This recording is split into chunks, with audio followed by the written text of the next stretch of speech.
So what you need to do is to familiarize yourself on how to navigate on the simulator that is given to you, maybe for training purposes, or maybe for practical assessment, or maybe you just want to learn the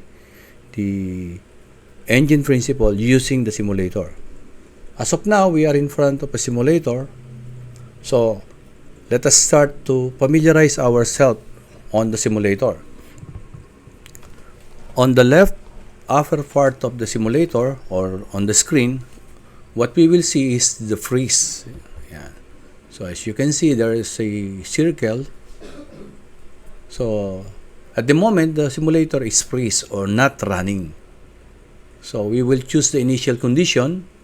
In here, the initial condition, we have cold shift condition, initial condition, then the preparation initial condition, ready to start initial condition, slow ahead initial condition, and others.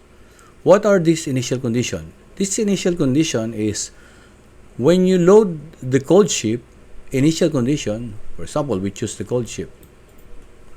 It means when we start the simulator, when we press F1 to run the simulator will start the scenario in a cold shift. What does cold shift mean? It means nothing is running. No generators are running, no power supply. But we will go into that. So again, to guide you, our objective for this video is about how to navigate. Where to go, what to do, how to return, how to forward into different pages. So now we will try to run the simulator. We need to press F1. On your laptop or on your computer, we have this F1. We press this F1 so that the simulator will run. As you can see, now the freeze turns into green or running. So we will now press home. On your computer, there is a button for home. When you press that home, you will be redirected to the page of process display directory. Yan. So this is the process display directory. At the bottom, there is also another button, process directory. Next to that process directory is your funnel directory. And next is the process overview.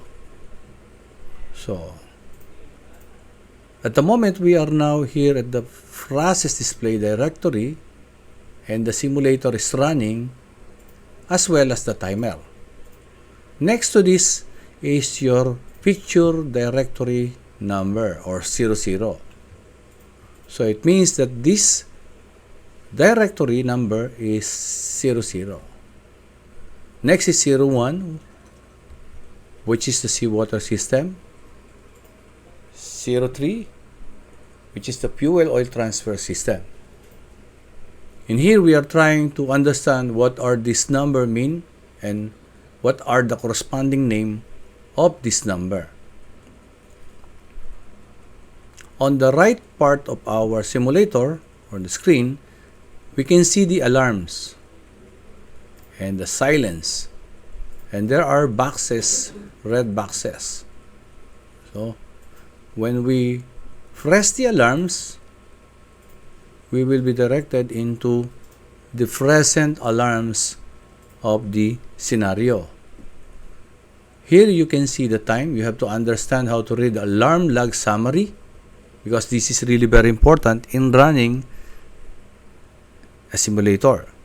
For example, you are trying to run a particular machinery. If you are not going to check and evaluate the alarm, so you might run the machinery, but later on you will be encountering problems that will put that machinery in dangers or could lead to breakdown. So what is the point of running without running it the right way? So eventually it will break down. So it's not good for you. So next to the alarm or below the alarm is the silence. For example, there's an alarm. There is a sound of alarm. A lot of people, when they hear the alarm, they will become out of focus on the problem. So that's why you need to press this silence so that the alarms will be mute.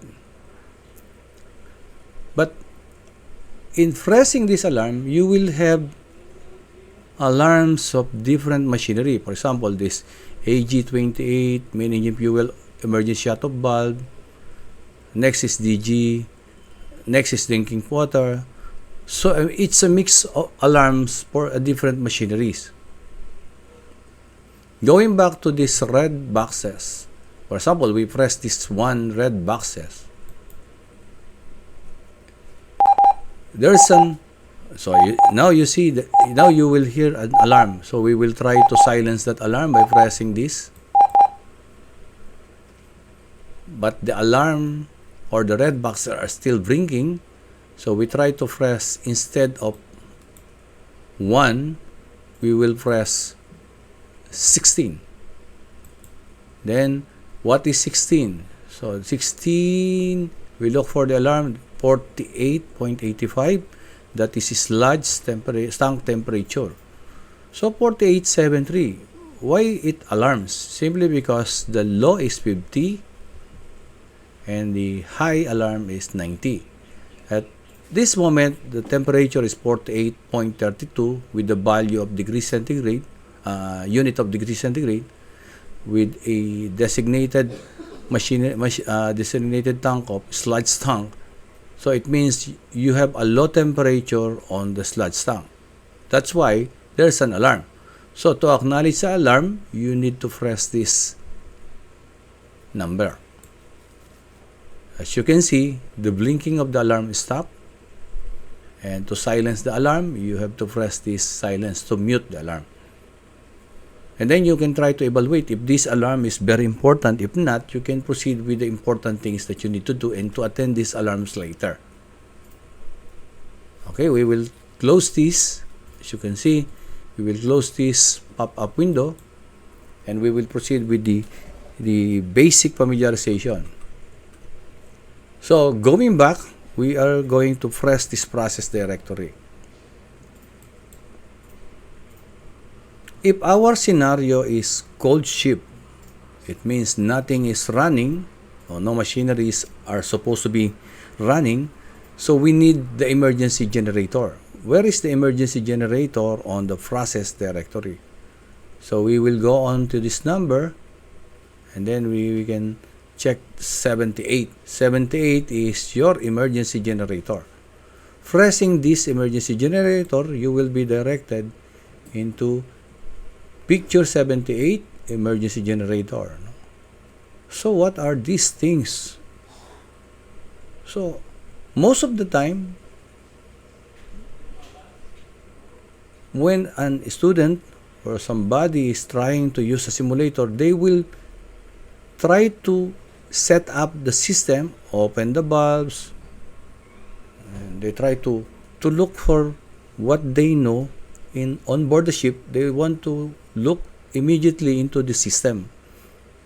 That is okay if you're really very good, but somehow the things are different. So the system on board the ship is the same, but the presentation here and the location is different. Imagine yourself on board the ship.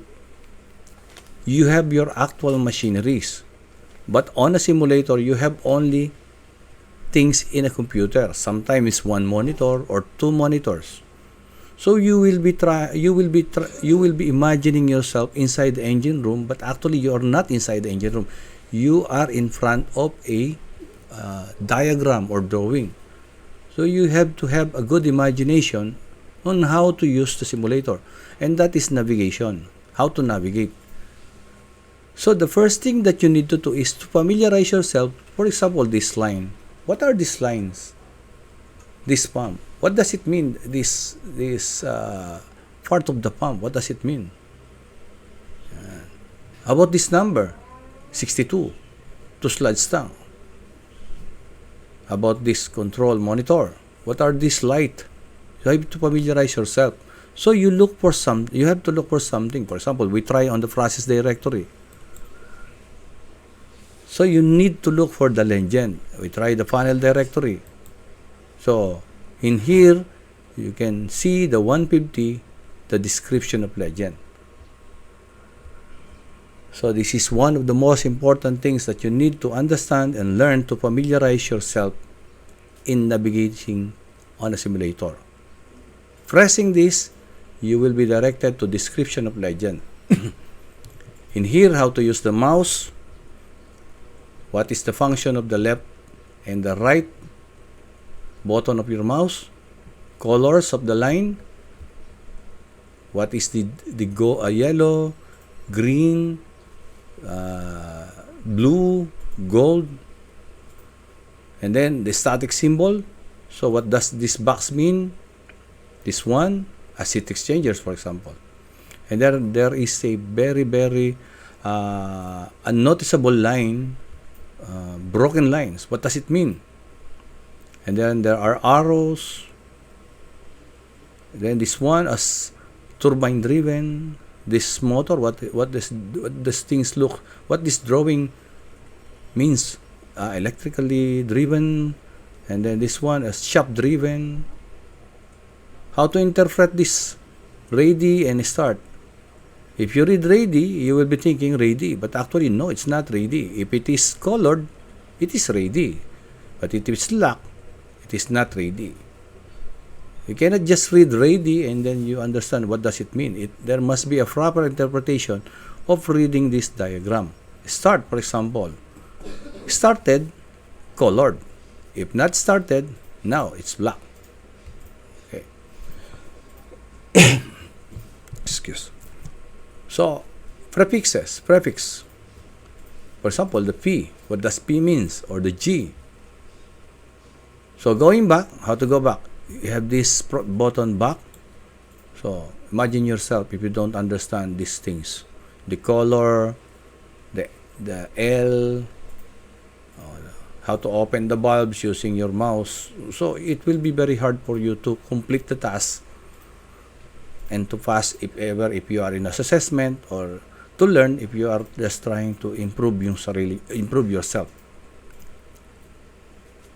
Going back, panel directory, description of legend. Again, there's another symbol. For example, bulbs. What are these bulbs? What does this bulb represent? For controllers, how are you going to operate controller?